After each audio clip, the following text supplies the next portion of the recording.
इसके लिए लोकमान्य तिलक जी ने जब ब्रिटिश का राज था तो तब सभी जाति धर्म के लोगों को इकट्ठा करके आज़ादी का आंदोलन बहुत मजबूत करने के लिए लोकमान्य तिलक जी ने इस संकल्पना को आगे लाया था और गणेश उत्सव के माध्यम से सभी धर्म के लोगों ने इसमें आना चाहिए, इसीलिए उन्होंने गणेश उत्सव की शुरुआत की थी। और हमें बहुत बड़ी खुशी है कि बाबा साहब अम्बेडकर जी का संविधान भी बताता है कि हर धर्म के आनंद में सम्मिलित होने की जिम्मेदारी हम सब लोगों की है, भाईचारा मजबूत करने की आवश्यकता है। और इसीलिए मतलब गणेश उत्सव पूरे देश भर में तो होता ही है। मैं कल पीयूष गोयल जी के घर पर गणेश उत्सव के लिए हजारों लोग आए थे, वहाँ भी मैं था।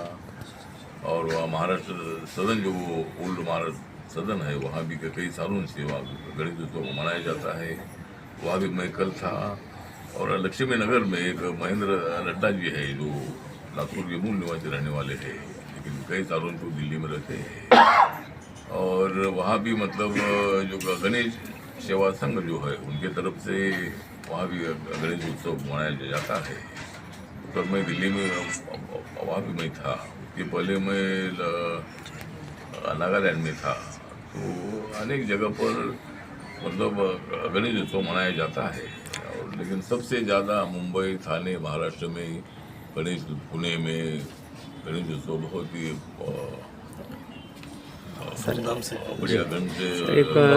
छोटा सवाल है, विधानसभा चुनाव आने वाला है तो क्या गणपति बप्पा से आपने मांगा है कि फिर से महायुति की सरकार आएगी, क्यों आएगी और तो कैसे आएगी? महायुति की सरकार नहीं आएगा तो और कौन चाहिए, मतलब शुरू आने का मौका नहीं हम देंगे जब तक हम सब लोग एक साथ हैं।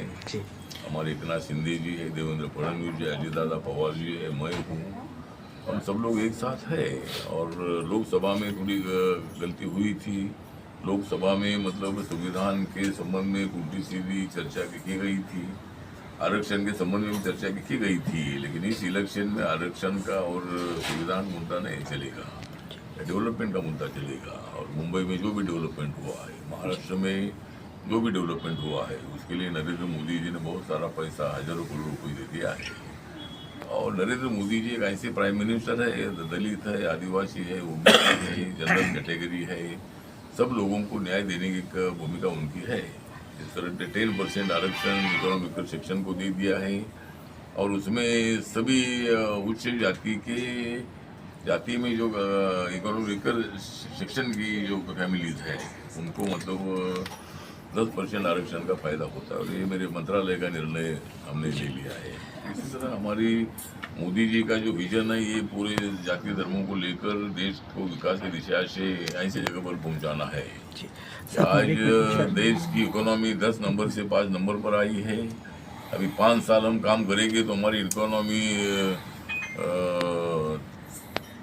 3 नंबर पर आएगी और एक दिन हम 1 नंबर पर रह जाएगी। भारत की इकोनॉमी हमें मजबूत करनी है। तो महाराष्ट्र के जो विधानसभा का जो चुनाव है, ये चुनाव हमारी महायुति जीतेगी और महाविकास आघाड़ी को एक बहुत बड़ा जो झटका है ये देने का काम इस चुनाव में हम साहब, कुर्ला और चेंबूर देखा जाए तो आरपीआई का दबदबा है, तो क्या गठबंधन में महायुति में आप भी कुर्ला चेंबूर के कितना सीट लड़ना चाहिए? अभी एक तो रिपब्लिकन पार्टी को एक 8-10 सीट मिलनी चाहिए, ऐसी हमारी मांग है। 1-2 एमएलसी भी हमारी पार्टी को मिलना चाहिए। सरकार आने के बाद पार्टी को 1-2 मंत्री पद भी मिलना चाहिए। तो रिपब्लिकन पार्टी का जनाधार पूरे महाराष्ट्र में है। हमारी पार्टी छोटी पार्टी है। सर, गणपती बाप्पाला काय नवस करणार आहे महायुती सरकारबद्दल? महायुती सरकारबद्दल गणपती बाप्पाला काय मागणार आहे? नवस काय गणपती बाप्पाला हेच मागणार आहे की आता सरकार आमचं आलं पाहिजे। सरकार आमचं नक्की येणार असा आमचा आम्हाला विश्वास आहे। सर, तिसऱ्यांदा आपण केंद्रीय मंत्रीपदी निवड झाल्याबद्दल लोकांची आशा वाढलेली आहे। अजून लोकांच्या अनेक काही समस्या आहेत, काय नवीन संकल्पना असेल, काय लोकांसाठी नवीन कार्य? सर, आता मला ते तिसऱ्यांदा भारत सरकारमध्ये मंत्री बनण्याची संधी मिळालेली आहे। जवळजवळ 8 वर्षापासून मी माननीय मोदी सरकारमध्ये मंत्री आहे आणि सामाजिक न्याय आणि अधिकारिता मंत्रालयाची जबाबदारी माझ्यावर सोपवलेली आहे। माझं विजन हेच आहे की ज्या समाजातून मी आलेलो आहे या समाजामध्ये बाबासाहेब आंबेडकरांच्या आंदोलनामुळं, त्यांच्या भूमिकेमुळं, त्यांनी दिलेल्या संविधानामुळं आम्हाला सामाजिक न्याय मिळतो आहे, आर्थिक न्याय मिळतो आहे, पण तो अजूनही मिळावा यासाठी झुकी झोपडीत राहणारा जो किंवा बेसिक एज्युकेशनचे प्रश्न असून दे किंवा आता तुम्ही बघा सोशल ॲक्टिव्हिटी एवढ्या गोष्टी चांगल्या सध्या होत आहे आपल्याकडे. त्या सोशल ॲक्टिव्हिटी असू द्या किंवा मग मेडिकलच्या गोष्टी असून द्या, त्या रोजगारच्या गोष्टी असू द्या, जॉब ऑपॉर्च्युनिटी असून द्या किंवा बिझनेस ऑपॉर्च्युनिटी असून द्या, या जोपर्यंत आपण निर्माण करणार नाही आहोत तोपर्यंत आपण जसे आहे तसे राहणार आहोत. जोपर्यंत या गोष्टींना आपल्याला वाव द्यायला शकतो तरच ती आपल्याला पुढे वाटचाल मुलांना, माणसांना आणि जी आपल्या महिला आहेत बिचाऱ्या सगळ्यांना एक एम्पॉवरमेंट असू दे किंवा रोजगार असू दे त्या पद्धतीने उपलब्ध व्हायला पाहिजे. त्या पद्धतीने मेहनत करू शकतो आपण. साहेबांनी कुठेतरी आशीर्वाद दिलेला आहे. आपका नाम है गडकरी और मैं दिल्ली में जाके करूंगा टिकट के लिए कोशिश. आशीष गडकरी, आशीष क्या कहना चाहेंगे? आठवले साहेब आलेले घरी आता ते बोलले पाहिजे, त्यांचं काय त्याच्या मागे असेल तर त्यांना जास्त माहिती असेल. आता ते कुठच्या पद्धतीने आता प्लॅन करतात, काय करतात ते. ज्या प्रकारे समाजामध्ये एक असा चेहरा हवा आहे, असं नेतृत्व हवं आहे, कारण की जे लोकांसाठी झटेल काम करेल, लोकांना आश्वासन नको आहे, काम हवं आहे, एक बदल हवा आहे. कारण की लोक आता कुठेतरी वैतागलेले आहेत, कारण की त्रस्त झालेले आहेत, हे राजकीय क्षेत्राला बघून चिक्कल झालेला आहे. तर अशामध्ये आता त्यांना एक नवीन नेतृत्व आणि नवीन एक असा चेहरा हवा आहे जो विश्वास त्यांच्यावर ठेवू शकतील. काय वाटतं तुम्हाला? नक्कीच मला वाटतं की काहीतरी फरक पडू शकेल अशा चेहऱ्याने किंवा कोणी असं असेल तरी.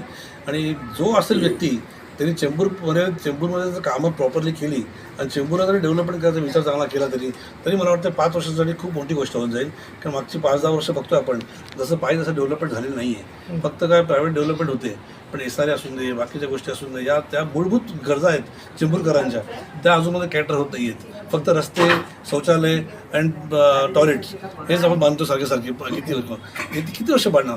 आपल्याला त्यापुढे काहीतरी विजन पाहिजे चेंबूरसाठी, काहीतरी एक असं विजन पाहिजे की चेंबूर कुठच्या स्तराला पण स्पोर्ट्समध्ये, आज तुम्ही बघता स्पोर्ट्समध्ये काही ॲक्टिव्हिटी नाही आहे. आज चेंबूरमध्ये ग्राउंडसुद्धा उरलेलं नाही मुलांना खेळायला. याचे बेसिक जी गोष्टी आहेत ते लहान मुलांसाठी, महिलांसाठी अशा काहीतरी प्रोग्राम्स राखले पाहिजे आपण की त्यांच्याकडे टॅलेंट बाहेर येऊ शकेल आणि आपण ते टॅलेंट आज एक उच्च स्तरावरती महाराष्ट्रामध्ये बोला किंवा देशामध्ये आपण ते शुभवू करू शकतो. नक्की. साळवेजी, तुमच्याकडनं जाणून घेतोय की ज्या प्रकारे चेंबूरसारख्या ह्या परिसरामध्ये काम किती झालं आहे, किती नाही झालं आहे हे तर जनतेलाच माहिती आहे. आणि लोकांना कुठेतरी विकास हवा आहे, काम हवं आहे.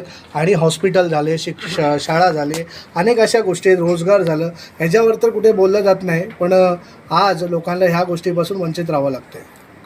खरं आहे की आशिष गडकरीसारख्या माणसं पुढं येत आहेत, समाजाच्या कामं येत आहेत, काम स्वतःहून पुढे येतात आणि विकास आणि चेंबूरचं विजन घेऊन येत आहेत. इथे रोजगारीचा प्रश्न असेल, एज्युकेशनचा प्रश्न असेल, मुख्य म्हणजे प्रदूषण इतकं मोठ्या प्रमाणात आहे, मुलांना खेळांचे ग्राउंड उरले नाहीत. असे प्रश्न कोण घेतच नाही. इथले जे लोकप्रतिनिधी आहेत त्यांनी या सगळ्या प्रश्नाला बगल दिली आहे.